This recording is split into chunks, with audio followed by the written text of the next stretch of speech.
Aujourd'hui, on va faire une vidéo assez unique. On va faire une tourte assez énorme qui va nous rappeler un petit peu un tacos parce qu'on va lui donner la forme même d'un giga tacos. On va faire une bonne recette à l'intérieur, quelque chose de vraiment très très gros. Et puis, on va appeler quelqu'un pour le défier et lui proposer de refaire la recette et de manger cette recette tout seul. Comme moi ici, je serai avec toute ma famille pour manger ça. Vous voyez ce que je veux dire? Je pense qu'on va vraiment rigoler. Allez, c'est parti!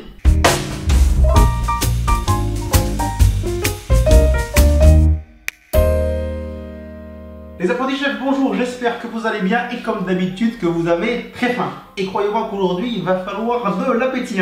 On est toujours, bien sûr, encore et toujours en confinement, donc on cherche un petit peu des choses pour s'amuser. Et j'ai eu l'idée de lancer un défi à Alan, que vous connaissez tous.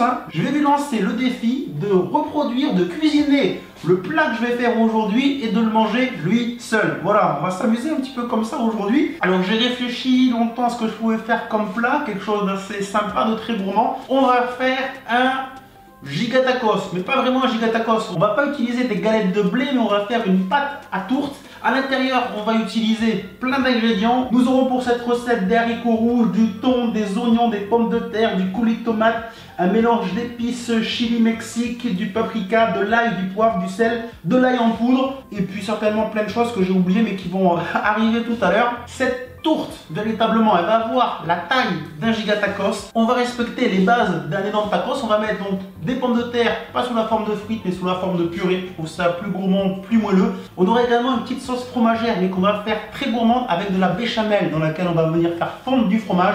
Bref, on va faire un truc énorme. On va voir. C'est la première fois que je teste cette recette. Pour la pâte, ça sera une pâte à tourte ou une pâte brisée à l'huile d'olive. Vous appelez ça comme vous voulez. Et on va commencer par faire cette pâte. Allez, les gourmands, on y va. On commence par faire la pâte. J'avais découvert cette pâte dans ma vidéo poisson d'avril où j'avais fait un gros poisson pour le 1er avril. C'était vraiment très bon, très gourmand. Du coup, j'ai gardé cette recette et je vais la refaire aujourd'hui. Dans mon saladier, j'ai mis tous les ingrédients. Donc, la farine. J'ai coupé un peu la farine avec la maïzena. Parce que la farine, il faut vraiment l'économiser. Donc, farine, maïzena, des œufs, l'huile d'olive, de l'eau, du sel. Et pour les épices, j'ai mis du paprika. Recette vraiment ultra simple. Il me reste maintenant à venir tout mélanger. Il va me manquer un peu d'eau, donc je rajoute un peu d'eau. Les proportions, je fais un peu à la louche à chaque fois, donc il faut toujours rééquilibrer. Soit rajouter un petit peu d'eau, soit rajouter de la farine. Je finis maintenant de travailler ma pâte sur le plan de travail. C'est un peu dur là, il faut dire que forcément, j'ai fait 2 pâtes en une. Il faut ce qu'il faut. Voilà, là c'est bon, ma pâte est prête. Je vais la filmer dans un film plastique, je mets ça au frais et on passe maintenant à la garniture. Je vous l'avais pas précisé, mais c'est évident, cette recette, il y a quand même un petit peu de boulot, l'air de rien. Pour la garniture, on va commencer par les oignons. Au niveau des quantités, je vous avoue que je sais pas trop, je veux juste qu'on fasse un truc énorme, environ 3 kg, 3 kg 5 quoi. La forme d'un giga tacos. J'ai épluché et rincé les oignons, ça m'a fait pleurer, toujours un petit peu d'émotion, les oignons. Je vais maintenant les émincer. En gros, on n'est pas là pour faire quelque chose de très précis. On est là pour faire une tourte giga tacos énorme. Je pense qu'à cette heure-là, Alan doit être en train de faire son sport. Il ne sait pas encore ce qui va lui arriver aujourd'hui. On va commencer à faire chauffer de l'huile d'olive, bien comme il faut. On continue les oignons. Et tant que j'y pense, pendant que je fais la corvée d'oignons, n'hésitez pas dès maintenant à lâcher un gros pouce bleu. Et puis abonnez-vous à la chaîne YouTube si ce n'est pas fait. Je compte sur vous. Corvée d'oignons terminée. Allez, dans l'huile. Comme d'habitude, je vais faire beaucoup trop. Ça va pas rentrer, mais c'est pas grave. Une bonne préparation comme ça, ça servira toujours. On se régalera, même s'il en reste. Allez, on va faire revenir les oignons pendant, je sais pas, un quart d'heure, 20 minutes à feu moyen. Et pendant ce temps, on va passer à une autre corvée, la corvée de patates. C'est clairement la partie la moins fun de la recette. Allez, les patates. On va faire une tourte tacos juste énorme là. C'est l'objet de la vidéo. Mais cette recette, vous pouvez la garder et vous faire la même chose en plus petit. Pour manger, vous faire un bon repas, vous allez vous régaler. Et bien sûr, on peut changer la garniture, vous faites ce que vous voulez. Là, c'est juste une idée. Corbeille de patates, terminé. C'est bon, pour ce qui était voilà, pas très agréable, c'est terminé. Maintenant, on va vraiment pouvoir bien cuisiner. Pourquoi je fais cette recette avec ces ingrédients? Parce qu'en confinement, logiquement, on peut réussir à les trouver sans trop de problème. À part la farine pour faire un peu la pâte maison, c'est vrai que des fois c'est difficile. Mais le thon en boîte, haricots rouges en boîte, pommes de terre, oignons, voilà, tout ça, logiquement, vous pouvez faire cette recette. Les patates, je vais les faire cuire juste derrière parce que là, je vais pas avoir la place, ça va être galère. Ça commence à sentir bon, les oignons. J'ai pas de vin blanc, c'est dommage, j'en aurais bien ajouté une petite échette. À la place, on va mettre du bouillon de légumes. L'idéal en cuisine, c'est d'assaisonner au fur et à mesure de la recette. Hein. Alors on va commencer avec un peu de sel, du poivre. Puis tant qu'on y est, je vais ajouter l'ail en poudre. Ça doit faire 20 minutes que mes oignons sont à cuire tranquillement à feu doux. Je vais rajouter les haricots rouges que j'ai égouttés et du coulis de tomate.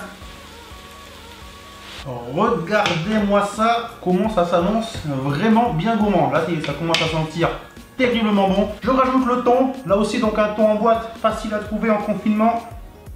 Bon, je vais tout mettre, hein. Donc on en est. Ah, le thon, tout de suite, ça amène l'odeur. On commence à avoir l'odeur de la recette que je voulais depuis le début. Je rajoute un peu de tomate. Je veux pas que ce soit trop liquide non plus, mais là ça manque quand même de tomates. Je rêverais d'avoir des tomates fraîches, mais pas possible. Hein. Ça manque d'épices, ça manque d'assaisonnement. Hein. Je rajoute le mélange d'épices chili Mexique. Sur le sachet, c'est les épices pour 4 personnes. Mais là, avec ce qu'on fait, on va bien mettre 2 sachets. Hein. Il n'y a pas de problème.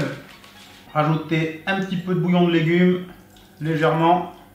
On va goûter. En cuisine, toujours, hein, goûter ces préparations. Qu'est-ce que ça donne? C'est vraiment bon. Hein. Ce mélange de saveurs, j'adore. On sent bien que j'ai mis beaucoup d'épices, donc je vais pas rajouter de piment. Chacun en rajoutera si on veut. Piment d'Espelette.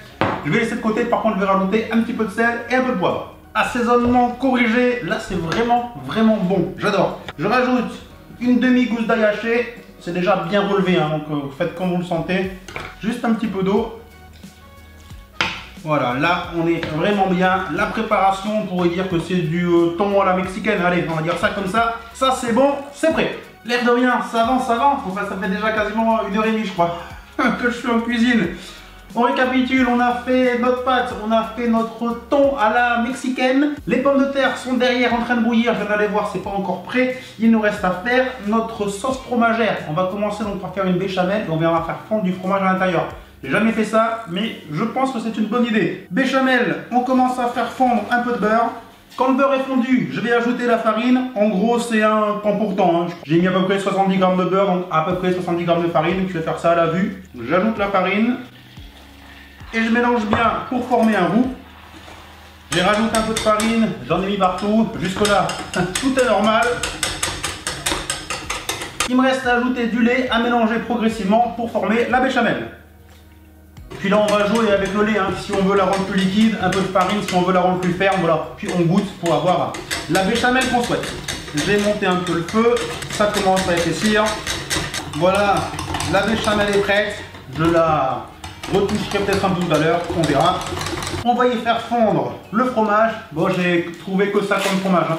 Des tranches d'emmental à croque-monsieur. C'est vraiment pas fantastique, mais confinement, ça ira. J'ajoute le fromage. Ah, de suite, là, ça donne du goût. Hein. Ça fait une bonne béchamel fromagère. Juste rajouter un peu de sel, un peu de poivre. On va goûter cette sauce béchamel fromagère. J'avais jamais testé.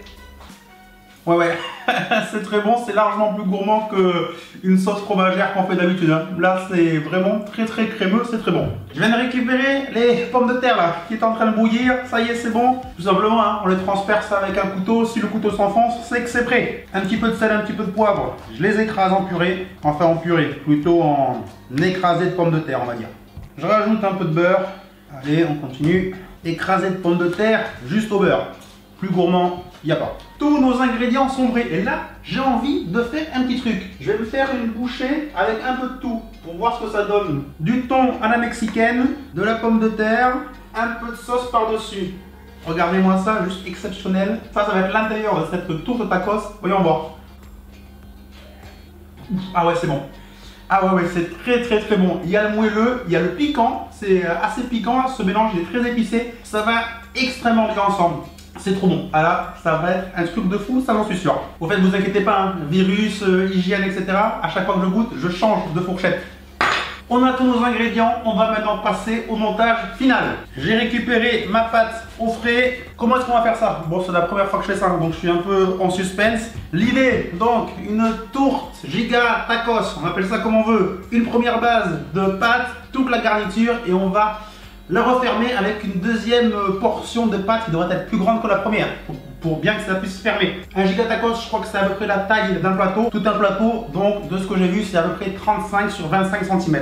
Donc on va essayer de respecter à peu près ces proportions. Donc on va commencer, on va diviser la boule en deux. Une partie un peu plus grande que l'autre. On va faire la base avec ça. Allez, en rectangle. On va voir si je peux lui donner la taille et la forme que je souhaite. Je vous mens pas, c'est une galère à étaler cette pâte. C'est abusé. Je regarde si j'ai à peu près les dimensions d'un giga tacos. C'est vraiment gros, hein, l'air de rien. Bon, je pense qu'on est bon. Je vais faire un beau rectangle. 35 cm. Voilà, sur 25. J'enroule ma pâte sur le rouleau, un petit peu de farine, je la déroule sur mon plat. Voilà, sur la taille, on est à peu près sur la bonne dimension. J'ai étalé la partie inférieure de cette tour tacos, de ce giga tour tacos. Bon, mais maintenant, c'est parti, garniture et on le referme.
Ça a été un peu chaud, mais je m'en suis sorti. Regardez-moi ce tour tacos.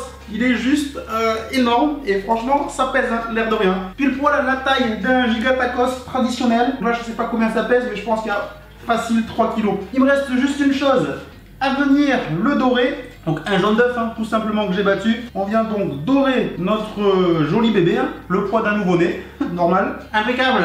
Il reste juste une chose à faire, je vais venir faire un quadrillage avec une fourchette pour rappeler, vous savez, sur un tacos quand on le passe au grill.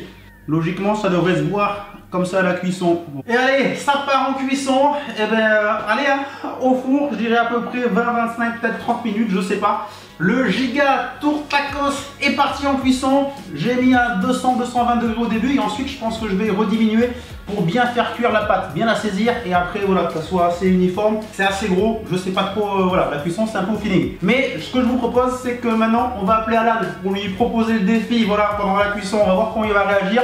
Mais je sais qu'il va accepter, hein, c'est pas du genre à se défiler. Allez, on l'appelle. Fast time, j'espère qu'il va répondre. Ah oui. Ouais, ça va, la forme? Sport. Ouais, sport terminé. Ah oui, le confinement. Envoyez-moi, je te dérangeais juste 2 minutes là. Je t'appelais en fast time pour prendre un peu de nouvelles. Tu reconnais où je suis? Oui. Voilà. Bon, comme on s'ennuie un petit peu en confinement, je suis en train de faire une vidéo là. J'ai créé un nouveau plat. Ça s'appelle la tour tacos. Un truc comme ça quoi. Hein. Comme une tourte, mais avec la taille d'un giga tacos et à l'intérieur des influences un peu mexicaines quoi.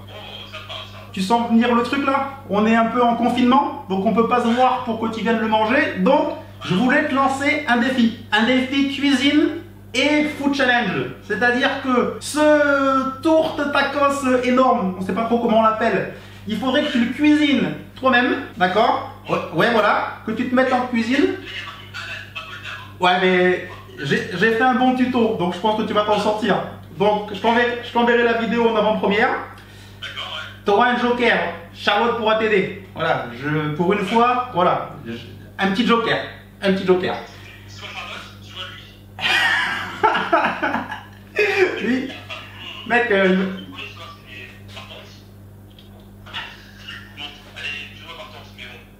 ouais, tu vas la convaincre. Mais par contre, tu devras le manger tout seul. Voilà. Et comme tu as dit dans ta dernière vidéo, c'est la vraie taille d'un vrai giga tacos. Voilà, je vais te le montrer. Il est parti au four.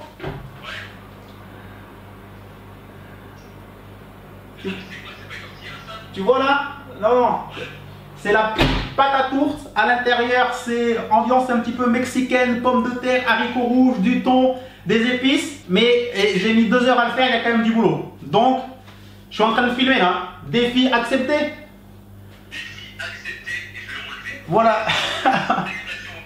Bon, et parfait. Impeccable. Je te rappelle tout à l'heure. A toutes. Ciao. Alan a donc accepté le défi. C'est bon. De toute façon, il ne s'est jamais défilé. Hein. Donc, il n'y avait pas de souci. Je le savais. Le Giga Tour Tacos vient de sortir du four. Jolie coloration. J'ai remis de l'œuf pendant qu'il était en mi-cuisson. Voilà, là je pense qu'il est vraiment au top. Au niveau de la taille, on est vraiment sur les proportions d'un Giga Tacos. Au niveau de la couleur, on est sympa. Les petits coups de fourchette donnent un petit style. Maintenant, il n'y a qu'une chose à faire, c'est aller se régaler. Nous, on va manger ça en famille, je pense, pendant 2-3 jours et à plusieurs. Et on va voir si Alan arrive à bien reproduire ma recette. Il n'y a rien de bien compliqué, tout le monde peut faire ça. Et surtout, à déguster une Giga Tour Tacos, voilà, en une seule personne, en une seule fois. Je vais pas la couper maintenant parce que j'amène ça en famille derrière. Par contre, je vais vous prendre des petites images et je les mets en fin de vidéo.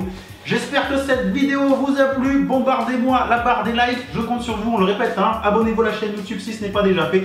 Bon confinement, restez chez vous. Et on donne rendez-vous comme d'habitude très vite avec une nouvelle vidéo. Ciao tout le monde, bye bye.